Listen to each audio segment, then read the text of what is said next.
Welcome back to Two in a Pew. We have a really amazing guest today. He is a producer. He is an artist. He is an engineer. He's a videographer. He is an entrepreneur. He is a touring musician. He truly is a jack of all trades. He does it all right here in Nashville, Tennessee. He's also a dear friend of mine and someone I've worked with over the years and just adore his mind and creativity. And I am thrilled that he is here. He is the owner of Third Lion, which is basically a one-stop shop for independent artists to get all their needs met as far as content goes and video and recording, just anything that an indie artist might need. He does it with Third Lion, and I'm thrilled to introduce you to my friend, Alejandro. Hi. Hey, Moriah. I'm so glad that you're doing this. I get so shy when people introduce me. I get so shy when people talk about me. It's cool. Well, we're about to do it for a long time. Yeah. So get geared up. Yeah. I'm really excited that you're willing to take some time out of your very busy schedule, because you have a really busy schedule. Just this week, you're in the studio. And what else? What are you up to this week, particularly?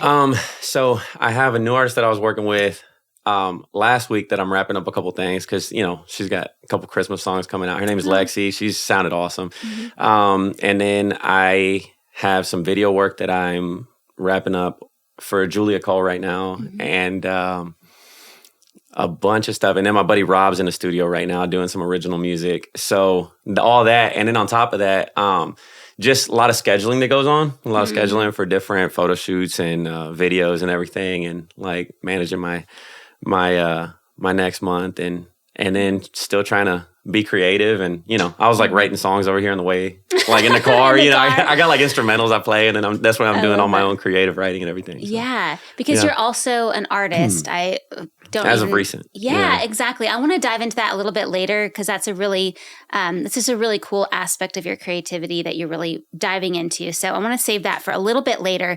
But with that laundry list that I just rattled off of all the different ways that you're creative in your business and in your life, that's a lot of stuff. That's a lot of different things. So taking it back to little baby Alejandro, back in the times when you were coming up in the world, you mentioned that you really did a lot of tinkering on stuff and you kind of always had your hands in something. And as you learned how to play bass, you had a mentor that was really instrumental and encouraging in getting you to the place really ultimately where you are now. But tell me a little bit about him and why he was so encouraging to you and how that really helped you develop your skills with engineering and with your musicianship and all of that. Yeah. So it's when I was in high school, I started going, I was raised in the church that my family raised me up and everything. And then I had a buddy in high school that asked me to come out to a Friday night thing. It was like one of those things that they do for the high school kids to stay out of trouble kind of thing. Yeah. But I went to that around here. Yeah. So there's this thing called Powerhouse. And I met the youth pastor at the church called Scott. His name was Scott Cunningham, or it still is. Mm-hmm. But I met Scott, and he knew, like, from mission trips, he knew all the Spanish music theory that I had learned from.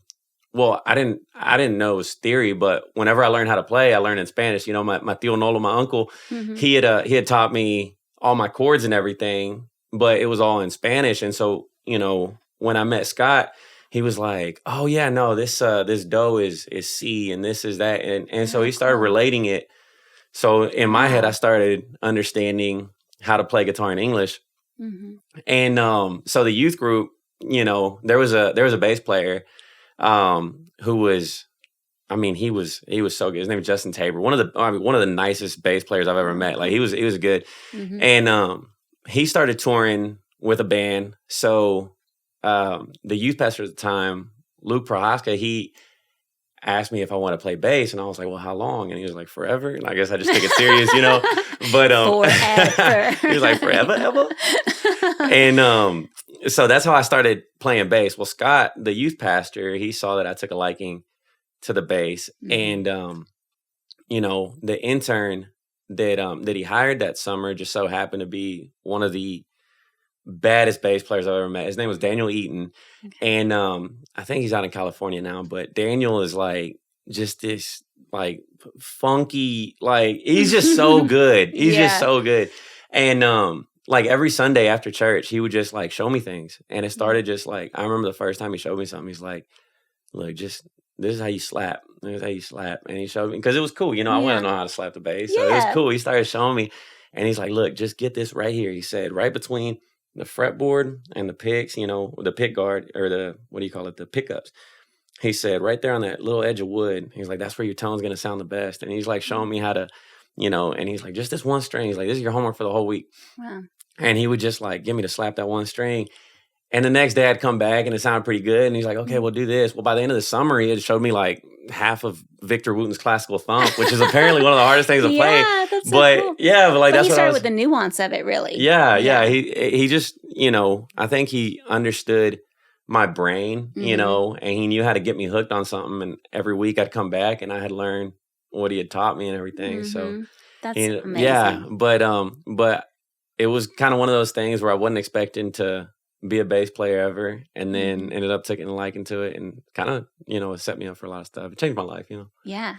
And to this day, I mean, you are on the road. You're a road musician as well as being so busy in the studio here and with all the things that you do, but you are a bass player, and part of your vibe, really, besides being super talented at your musicianship, but you have a lot of energy. I mean, I know, knowing you, you're flipping things around. You've got like a lot going on, and you just bring a lot of joy to the table. Has it always brought you joy? Is that how that comes out like that, or where did you develop that sort of entertainment aspect of your playing?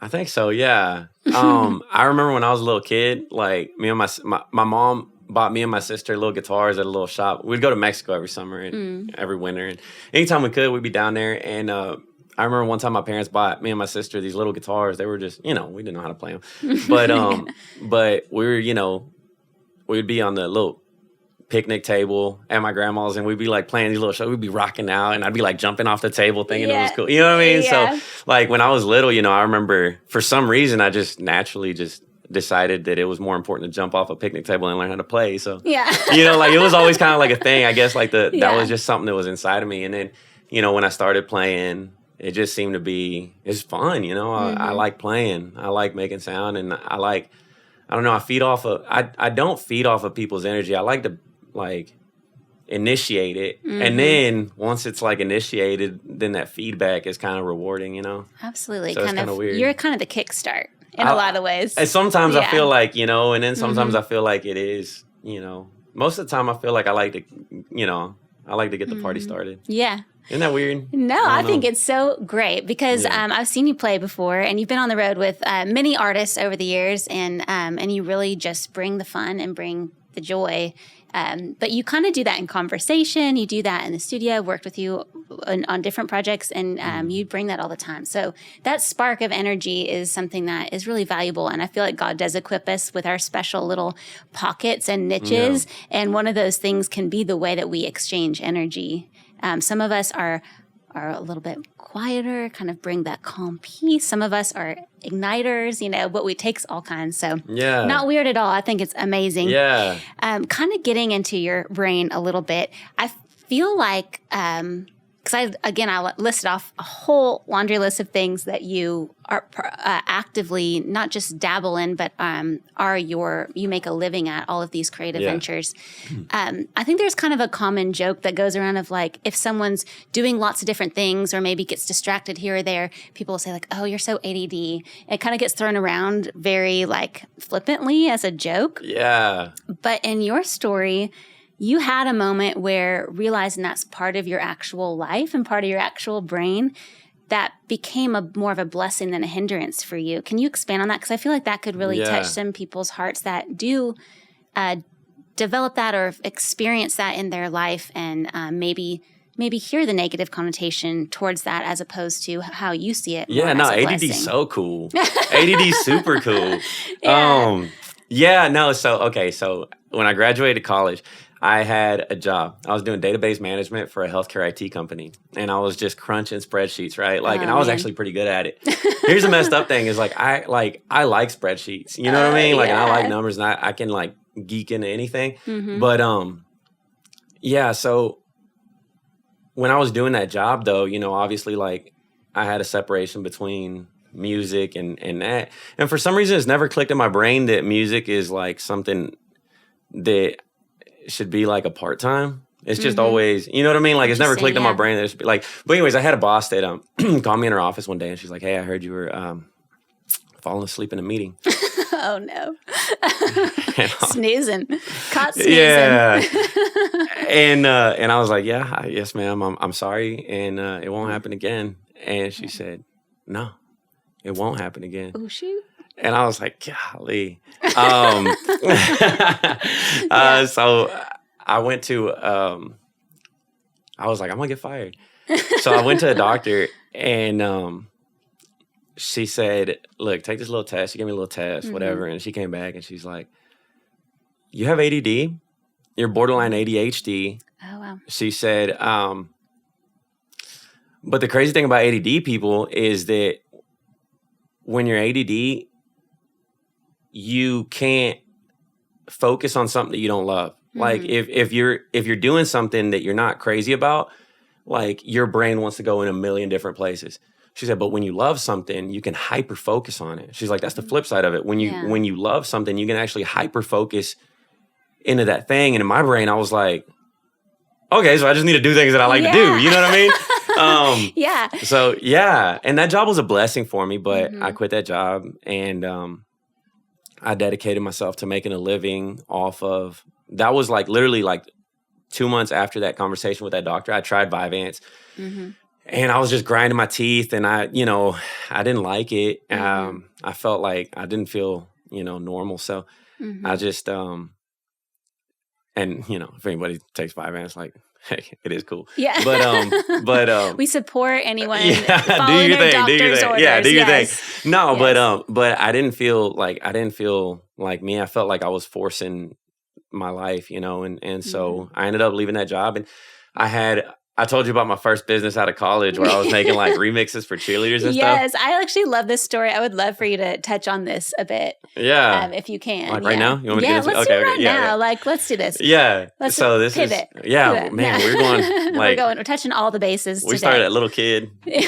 Golly, scary. We're up to college now. Yeah. So in college, one of the cheerleaders asked me to come try out for the thing. Well, I didn't realize that there was like a competition that they had within the squad. For the cheerleading squad, I just want to. Yeah, for the cheerleading squad. Yeah. They had a little competition to see who could get the most guys to tryouts because it was hard to get guys to tryouts. Sure. And so one of the girls convinced me to come out to tryouts. I didn't have to do anything. She was just come out to tryouts. Well, I was so bad at it, and I got so mad.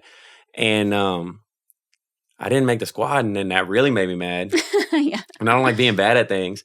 So like this is me at like 150 pounds, keep in mind. Like this was like, I was small. So there was a reason I wasn't good at throwing girls in the air. Yeah. But I didn't like being bad at things. So like I worked out all summer. I was like, nah, there's no way. And at this point, it didn't even register that I didn't even want to like be a cheerleader to begin with. It just, at this point, I was competitive in mode. And so I spent all summer working out and everything. And I come back and I didn't make it again. Oh, and I was like, dude, this is not normal. This is not cool. so I kept at it. And then, they still hadn't found all the guys. That's how bad I was. That's how bad I was. Yeah. My coach, Lindsay Tonka, she'll like laugh about it now. But I was so bad that I didn't even make it when they didn't even have enough guys. You see what I'm saying? Right, yeah. But then like finally she's like, she couldn't find, the guys that she wanted on the squad or whatever. And so she's like, okay, well, I respect your dedication. You're going to have a lot of work, but I want you to come out. I was like, all right. Wow. And at that point, I completely forgot that I had no interest in cheerleading. It was just competitive mode all the way. Yeah. And so I started coaching. And then, by the time I graduated, I had, I always like to, I guess, like gauge my skills or whatever I'm doing against, whoever's better than me. And so I ended up like working for this company called UCA. That's one of the biggest cheerleading companies, the biggest cheerleading company in the world. Well, their parent company is, and ended up, even having opportunities to, work competitions in Orlando and Ireland and different places. And, it became a thing where I was like, actually like half decent at it, and so, that started my first business. Cause I'm always like looking for, my brain's always looking for ideas. And that started my first business where I started making remixes for the cheerleaders that needed that competition music. And, when I started doing the remixes and started making a little money on it, by the time I had my full-time job, like there was a few months where I was making more money off remixes than I was at my day job. Wow, yeah. And so that was part of the catalyst too, where I'm like, okay, well, cheerleading music isn't necessarily what I want to do the rest of my life, but I'm pretty good at it. Mm-hmm. And I started that business, and it was going pretty decent. So whenever I left my other job, it wasn't like I left like without a backup plan. I was like, okay, I'm gonna put more time into this. Sorry about your plan. Yeah. No plans for harm. Yeah, no plans. Yeah. For anyone just that's only listening and not watching, there was just an incident with the plant, but everything's okay. Oh, everything's good. Yeah, but I mean, that's such a good example of your natural tendency towards hyper-focusing on something that actually ended up being a blessing and benefit to you because it put you on this track that ultimately put you into music full time. Yeah. And gave you the catalyst to leave a job that you liked and were good at, but wasn't necessarily in your passion zone. Yeah. Whereas this, if you were making that decision after finding out you were ADD, ADHD, borderline, that if you wanted to create a life where, well, I'm just going to go ahead and focus on the thing or put my time towards the things that I can focus on, it helped probably give you that opportunity to pick the thing that you could focus on a little bit more. Yeah. Which has led you now on this path. So that hyper focus really truly is a blessing. I think that's so encouraging. I would think to anyone that is thinking about the way that maybe they're a little bit different in their thinking or their energy dispatching or any of that. That's really cool. I think I can call it a blessing now because I've gotten to do some like things that I'm really proud of. You know what I mean? Yeah. So totally. at this point, I get to look at it and say it has been a blessing, you know, looking at it from already having, it's not just like I'm trying to, I guess it feels like a blessing because it has led me down some really cool roads, you know? But totally. And ultimately from those remixes of other songs to use for competitions led you to an opportunity to dive into some like original music that way. And you currently you're an artist, writer, producer, videographer, photographer, content creator. You do all these different things. With all these different things, they're very much displayed, or I should say showcased in your company, Third Lion, which I've had the blessing, I would say a blessing for me. I've gotten to work with you. We've done some of my very favorite photographs that I've been able to do or sessions have been with you. We've come up with some really cool creative things, and you always are in the moment, just kind of looking for the thing, looking for the spot, looking for the right vibe, but then also staying a little bit open to what could happen. We've also done videos together, and I feel like you brought that same energy to it. How do you balance that hyper focus with the allowance for something new or spontaneous to come into the picture? So I figured out if I feel like I'm pretty good at a few different things, but the only way I can be good at any of them is if I'm good at one thing at a time. Okay. So like whenever I'm working on a video, I just got to be really good at that video. You know what I mean? And if I'm working on a photo shoot, I just got to be really, really good at that photo shoot.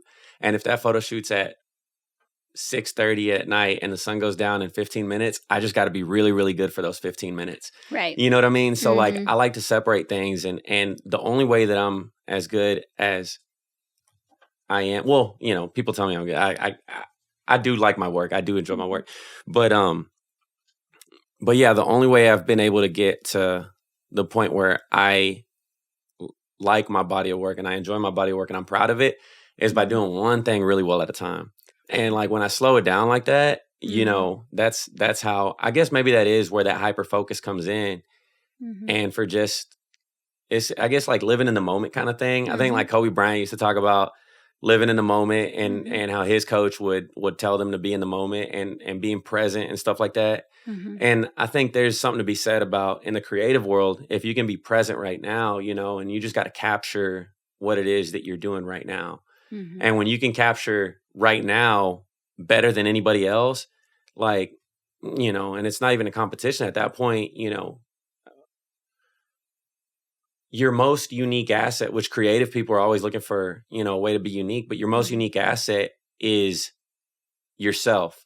So when you can capture that moment right now, fully yourself, that's where I think where the magic is, It's so interesting you saying that, because having worked with you as I was on the artist side and you're the videographer side and also photography side. You actually, that's your language when you're working with someone also, is you're kind of encouraging that out of the artist. I know that you word that with me of like, anytime you found something or caught something or saw something that you saw as uniquely me, or I would assume towards any artist that you're working with, you use that language and try to follow that and chase that. So it's interesting to hear you say that just as a philosophy, because I think you expect that out of yourself, but you definitely, I know from experience, encourage that out of other people, which is a really cool way to invite people into the creative space. Yeah. When you're planning, I know you mentioned a little bit earlier that this week you have to do a little bit of calendar planning for the following week and the following month and all that. Do you keep in mind, because of all the different avenues, Third Line's very full spectrum with their offerings for artists. Do you keep in mind while you're making your schedule how you pocket the chunks of time towards different things? Do you say no to certain things in order to focus on others? Or are you good with having one day for this, one day for that? Do you need a full week for one thing? How do you attack your calendar knowing that you have all these different irons in the fire? It's a good question. And I don't know if I'm always the best at it, but I guess, the first time I made a video, it might've taken me 3 weeks, 4 weeks to edit it to a final product that I was proud of. And then I did another video and it took me 2 weeks. And I did another video, it took me a week. And I've been able to do so many videos at this point and so many things that one of the crazy things about being a creative and making a living off of being creative is that you realize that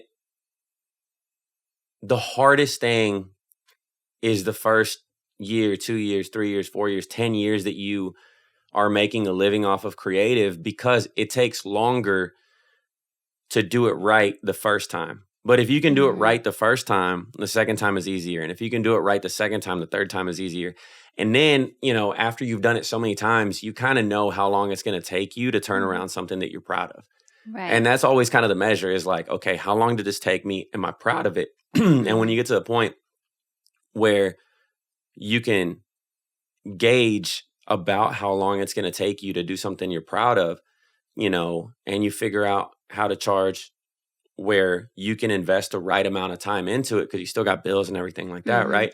One of the hardest things about being creative and making a living off of it is balancing all those things, and I think when I'm scheduling now, I know, okay, well, I have about an hour of time where this lighting is going to be good if we're shooting outdoors, or if we're shooting indoors, I know it's going to take about this long. And then you work with an artist. The first time you work with an artist is the hardest. Yeah. Because you're learning about them, and it's like, and your brain's really got to be on. Yeah.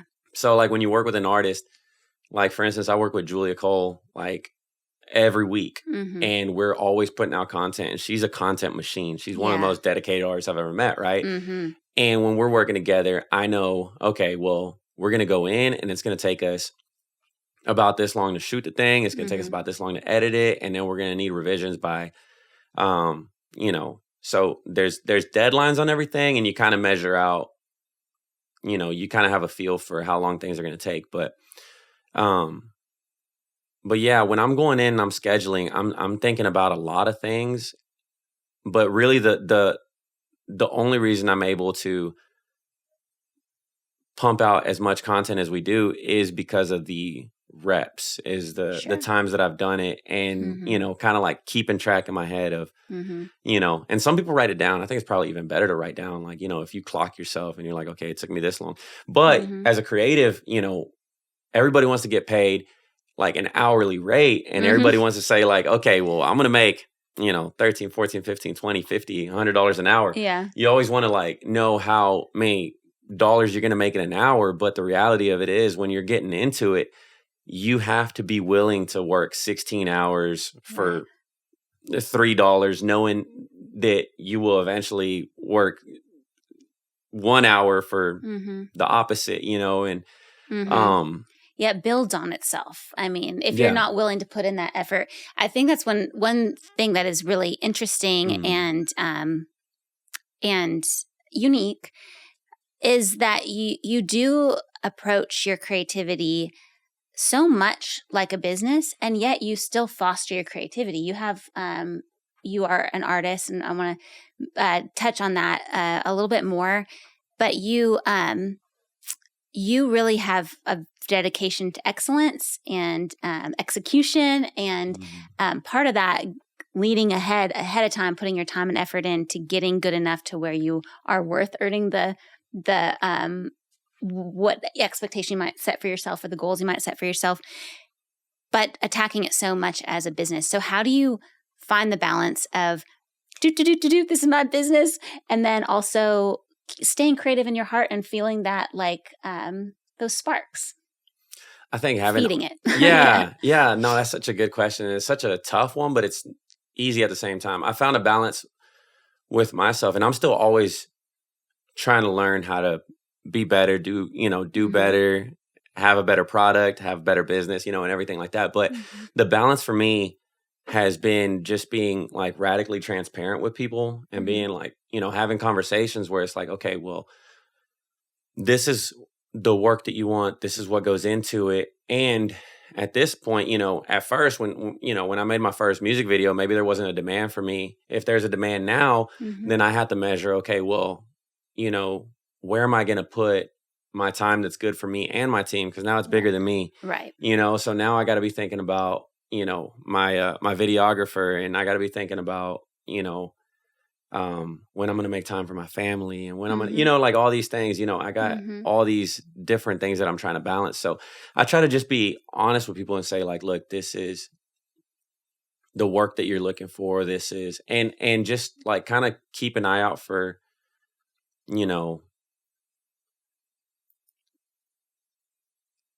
try to be smart about what other people's work in this town is worth, and try to keep a balance between, okay, like you can get this product over here, this is about that quality. You can get this work over here, this is about that quality. And if you want something over here,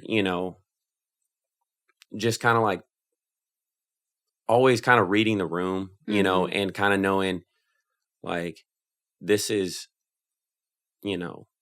how much time do I want to put in this? How much time do I need to put? Yeah, it's a big, it feels like, what's that game where the little cubes are falling down in different shapes? Yeah. I don't remember the name, but I know exactly what you're talking about for sure. Yeah. I mean, is that like, that's not a Rubik's Cube. That's a square. That's the first word that came to my mind, but that's not right. I know it's not right. Steven! Yeah, exactly. Producer Steven back there. Do we know the answer to this? That's really, it's a puzzle. It's a puzzle for sure. Yeah. We'll go with puzzle. That'll be our big word. So I know you're close to your family, and Is it Tetris? Is it Tetris? I think so. Steven. Okay. Is it Tetris? I think it might be. What was the question? That game where they kind of fall through the different shaped blocks. That's Tetris. Yes. All right. So, you are a man of faith, and we've had lots of conversations about that. I know that at different times you have felt like God has had a hand on your journey and has guided you one way or the other. How do you make time to foster that relationship, a relationship with God, with the insanely busy schedule that you have? And I know folding family obviously into that is also important, and that kind of grounding time outside of the creative business that you're in. I think I definitely fall short of what I wish that I definitely know that you can never have enough time, with God and everything. I definitely fall short of his glory, I mean, it's one of those things where my relationship with God is so important to me, and it's so easy to not give it all the time that it needs. So one of the things that I kind of came to the conclusion of is I feel like one of the biggest roots in my faith is gratitude. Hmm. And I feel like spending time giving thanks is kind of like a massive root in my faith, right? Mhm. And everything that I've been able to accomplish, everything that I have, everything, it could go away in a minute, and I've Mhm. experienced, seeing, seeing people's dreams just leave from one moment to the next, and so gratitude is kind of like the anchor of my faith, and so every day I try to just I make an effort to pray for my food and just give thanks, Mhm. because if at least for that 15 seconds, 30 seconds, 45 seconds, what, like, if Mhm. at least for that moment, like I felt gratitude in my heart, Mhm. I feel like that puts so many things in perspective for me. For sure. If even for like that moment that I like close my eyes and just give thanks for the meal that's in front of me, then I Mhm. start thinking about giving thanks for the house that I'm in. I start thinking Mhm. about giving thanks for my family, Mhm. and depending on like when I'm just at the house and I'm having lunch by myself one day or whatever, I can spend more time reflecting on my blessings, and then sometimes it's a little more quick, and you're out and you're Mhm. hungry and you're in a Yeah. group, but giving thanks for my food is Mhm. literally, I mean, it It's sounds a crazy, but simple practice, but you're so right though, because gratitude breeds more gratitude, and just having a discipline that's as simple as I'm just gonna, if I do nothing else today to connect with God, at least I'm gonna take a one little brief pause to just say thank you for this burger in front of me or whatever it is. yeah, Those really small practices do breed more gratitude and breed more connection through your day. So I mean, it's yeah. discipline for sure, even in the smallest ways to touch base. Yeah, I mean, and there's certain things that if you do them enough times, they kind of like Mm-hmm. become a thing that's like second nature. And Mm-hmm. I mean, don't get me wrong, I'll forget to pray for my food every once in a while, but there Every single fry, every every single single. fry. Yeah. But yeah. You have more recently really given a lot more time and energy towards your artist side and your artist life. And one thing I love about that is because you do so, you have so many aspects of your creativity that you've built your business to where, like you said, you've incorporated other people into it and things like that. That now you're able to, where you've got this big picture going on, you've kind of pulled back so specifically to your artist side, and you've leaned into your specific genre of music, and kind of put your energy towards more of a niche aspect of your creativity. What was that? What sparked that decision to dive into your more artist side again and give a lot of attention to that? And what is that balance between big picture, where you're with Third Lion is all these different aspects of creativity, and Mhm. then your very niche specific artistry that you're working on right now?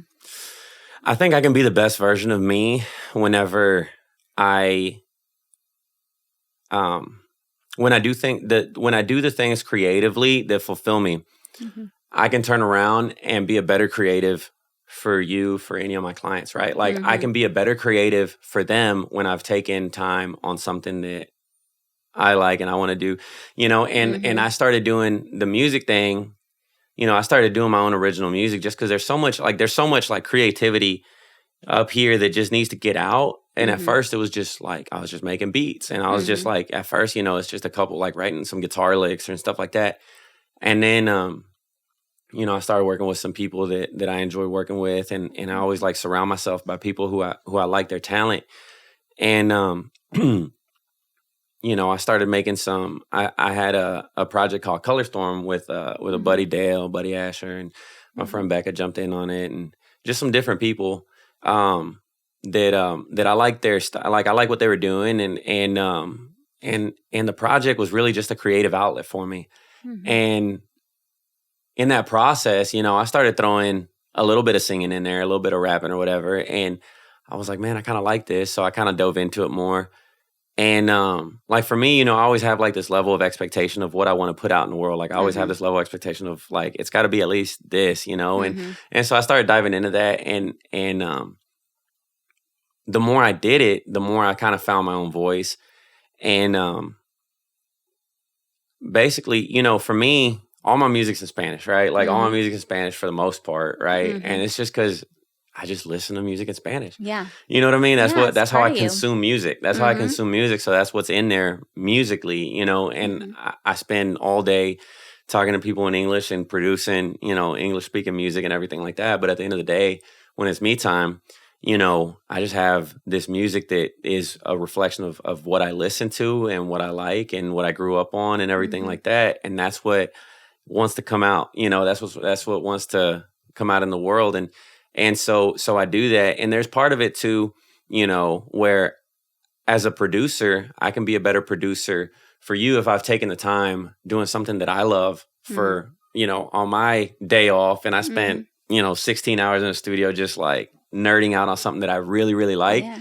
Then I come around and the next time I'm mixing your vocal, I have like tricks, you know what I mean? Like I didn't even consider myself like, I like to sing now, but I was never a singer. You know what I mean? I was never a singer growing up. That was never something that I was like trying to do. I like to make music, you know, and the bass was my love language for the longest time. And then, you know, the guitar kind of started bleeding in there. And when I learned guitar before I learned bass, but then I came back to it years later and Julia asked me to play some shows on the road with her on guitar.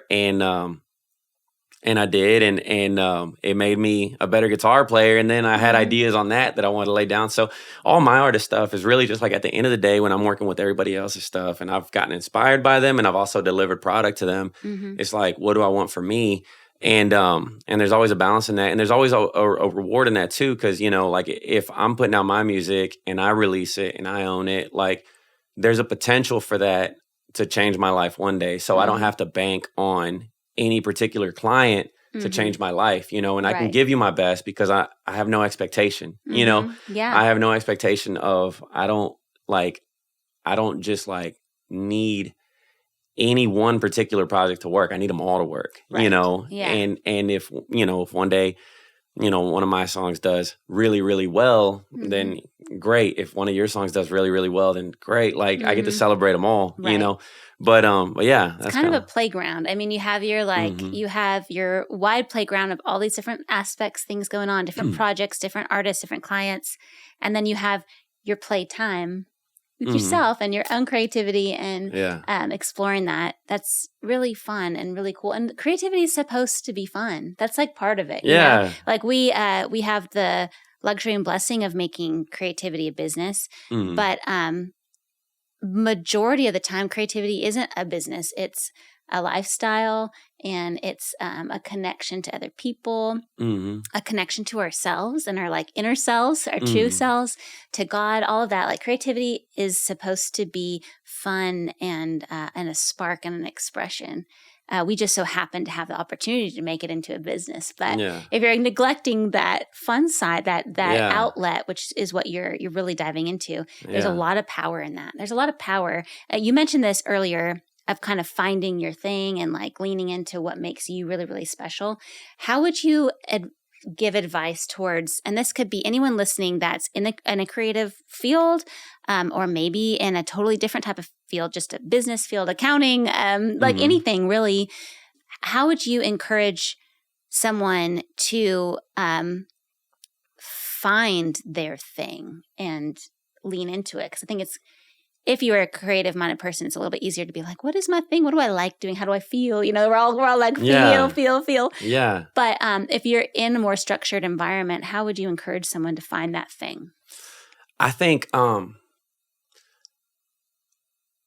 you know, like some people say, don't mix friends with business. And I disagree. I think good business comes from good friends. And some people say, you know, if you're creative, you got to be creative. If you're doing business, you got to be doing business. But I disagree. I think you can be creative at business. And like, even when I was crunching spreadsheets, I remember like finding creative ways in that to find a solution for my needs. So much of everything that I do, it seems, you know, fun and everything like that. Cause it is, you know, but so much of what I do at some point was just because somebody needed it and saw capacity in me and asked me if I would mind. And then I just take that, whatever it is that you need me to do. Before I ever held a camera, and someone asked me if I could edit a video. My buddy Stu, he asked me to edit a video for him because he needed it done. Mm-hmm. And I was like, I think I can. And I was really just trying to help a friend. You know what I mean? Sure. And so that sparked a thing where I was like, wow, I'm all right at this. Like I get it. I understood it.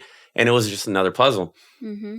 And so so much of what I do is that I wanted to do it. And so much of what I do, like I never intended to be a videographer. Mm-hmm. I never intended to be a photographer. I never intended to be a producer. I never intended to be a singer. I never intended to be a businessman. I never intended to be like any of those things. I never intended any of them. It was just that at some point there was an opportunity where somebody needed it. And there was, that's what the marketplace is, right? Like supply and demand. Like somebody needed it. And it's like, well, can I do it? And if so, back in the day, I was crashing on my buddy's couch and we were just trying to figure out life.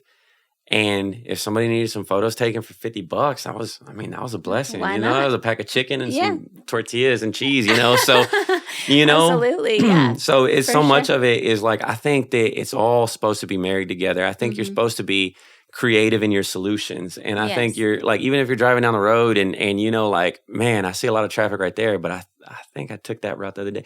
And you start like finding creative ways to fix your problems. I think that's what so many of the inventors back in the day were doing. I think they were just like literally just letting that spark, that ingenuity kick in, and they were just finding solutions for their problems. And that's all I've ever done is somebody needs something, is like, I think I can deliver on that. And when you can deliver on it, it's like, well, okay, well, you got a budget for it. What are you gonna pay that guy? All right, can I do it for that?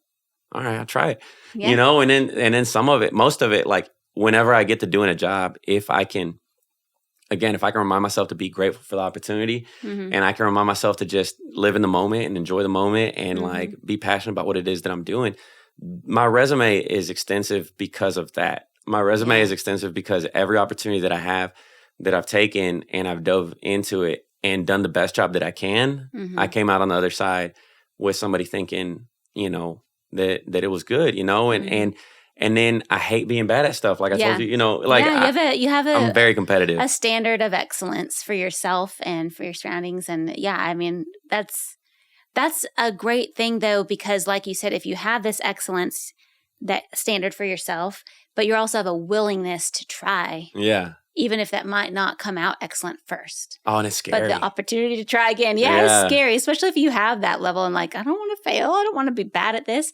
But the drive and the confidence that like, okay, I want excellence, which means I'm okay with trying this time, not as great until I get that. Then I can expect that out of myself because I'm confident enough to try multiple times. Yeah. That's so powerful, I think. Yeah. You gotta tell yourself you're great. You know what I mean? Like, and that's a messed up thing, right? Because like, well, there's like this balance between like ego and whatnot. But I think, my humility doesn't come from saying that I'm not good at something. My humility comes from knowing what it took to be able to achieve the things, and that's gratitude. Yeah. And gratitude, gratitude. And man, like we just don't know if we're going to get tomorrow. We don't know if we're going to get another day. And it's like, if you have an opportunity right now to work on something and give it your best, why not? If you have an opportunity to leave one more thing that you're proud of, that people are excited about. And, my clients end up becoming kind of a thing where it's like, man, can I do something this person's going to not just like, but are they going to love it? Yeah. And that's where collaboration comes from. And it's like, man, can I do something? If I'm going to shoot a video with Moriah, can I do something that she's going to love? And even if I turn around 2 months later, it's like, I could have done this better. I know that in that moment, I gave it my best. I know that in that moment, I tried like with every skill that I had in that day. And that's kind of like the cool thing about art too, is that's a representation of where I was at that point in time. Right. It captures a moment. Yeah. It captures a moment. Yeah. You bring excellence to the table. You bring sparks of joy and energy and creativity and like kind of that confidence that I think is it rubs off on the people around you of like, oh, well, maybe I can too. Maybe I can too. And I love that about you as, my friend. I really am inspired by that in you. So as I kind of wrap up here, I'd love, because we mentioned lots of things that you're working on and you're on the road, Julia Cole, you're on the road, sometimes other artists as well, working on content, video, you've got a team going now, photography, and your artist stuff as well. I think you said you were working with another artist and then your own artist stuff, all this stuff, tons of stuff. What would you love to, for people to share and check out right now that you're up to? And also, where can they find you? Find more information about you and Third Lion. No, well, thank you. I mean, honestly, I'm just so excited that you invited me out to be on this thing, and I'm so like proud of everything you've put together, because this is like, I mean, this is a well put together operation. This is pro, and yeah. So if you want to find my music, I'm AM3 Musica on AM3 Music with an A at the end on Instagram and TikTok. Yeah. And that's where I put all my stuff that I'm proud of that I'm doing on my own. On my story, I try to share, all my stuff and then the work that I'm doing with different clients. And so it is a bunch of my music and stuff, but that's what I do. That's what I like to do, and that's what I like to share. So AM3 Musica on Instagram and on TikTok and on Spotify, Apple Music, and all that. It's my full name, Alejandro Medina III. Okay. It was important to me when I was putting out my artist stuff. I was like, trying to find my voice and everything. Mm-hmm. I use my full name, so it's a little hard to spell. But also, if you remember one time, Alejandro Medina III. Yep. Then if you can remember it the first time, it might stick. But and it's you. It's truly you. Yeah, so, it's me. That's amazing. And then Third Lion also is such an amazing. Yeah. You're an entrepreneur and you started this from scratch, and it's such a great company, and you do so many good works for people, so many creative works. So where can they find Third Lion? Third Lion. Is it Third Lion Productions? What did I change it to? It's Third Lion Productions on Instagram. Yeah, there you go. Third Lion Productions on Instagram. Yeah. And I got a website too, thirdlion.com. Okay. With the number 3 RDLION. Perfect. Do I say the word 3 funny? Try again. 3. No, that sounds okay. Well, do I say it funny? 3. I didn't know if I said it funny. 3? Wait, you say it? Do I say 3? No, it sounds. I mean, is that normal? I think so. I mean, well, we'll get that figured out. I really appreciate you doing this. Thank you so much for taking time out of your day and your week and your busy schedule. And thank you for all the creative ways that you bring energy to the table and just goodness to the world. You're amazing. Make sure you go to our Instagram page after this to check out another little clip and to follow all the things that Alejandro is doing. He's doing as an artist, but also, Third Lion is a great company. Thank you again for doing this. I really appreciate you. Thank you.